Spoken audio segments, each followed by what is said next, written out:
Hello, আসসালামু আলাইকুম everyone. আজকে পবিত্র শবে বরাত। শবে বরাত উপলক্ষে বাবা গরুর মাংস, চালের রুটি, বিভিন্ন রকমের হালুয়া পছন্দ করে। যে কথা সেই কাজ। আম্মু সকাল থেকে প্রিপারেশন নিচ্ছে।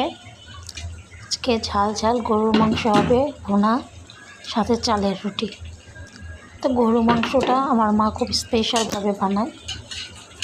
সব ধরনের মশলা খুব ভালোভাবে করে কষানোর পরে দেন গিয়ে গরুর যে গলিগুলো থাকে বড় বড়, সেগুলো দিয়ে দেয়, দিয়ে ভালো করে মশলা দিয়ে কষানোর পরে দেন বিফগুলো দিয়ে দেয়, বাকি মাংসগুলো আর কি দিয়ে দেয়। এই তো মাংসের কালারটা দেখছেন অনেক সুন্দর, একদম তাজা। মাংসের ভিতরে তেলটা খুবই মজা লাগে।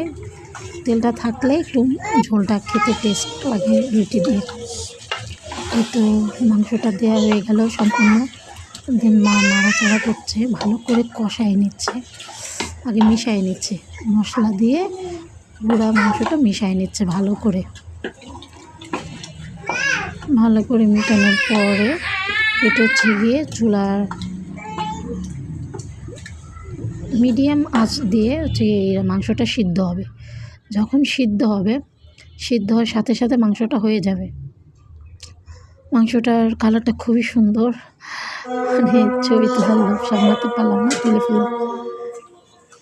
এই তো এটা ধোয়ার পরে তেল ছিল, হাড় ছিল, পর্যাপ্ত পরিমাণ মাংস ছিল। আর এই সাইজটা আম্মু করে নেয় রুটির জন্য স্পেশাল করে। মশলাটা ভালো করে কষানো হলে তেল ছাড়া আমরা আরও তেল দিয়ে নিই। কম তেল হলে আমার মজা লাগে না।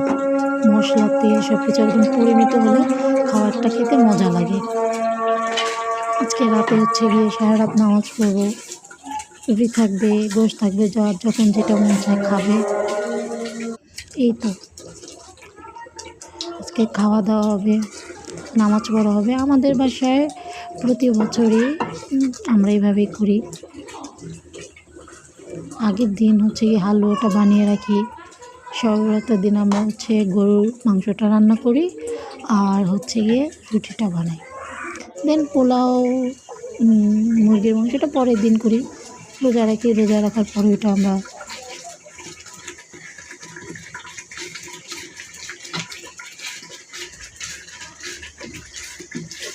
তো এটা ছোট্ট ভিডিও করে নিলাম। Okay, thank you everyone for watching.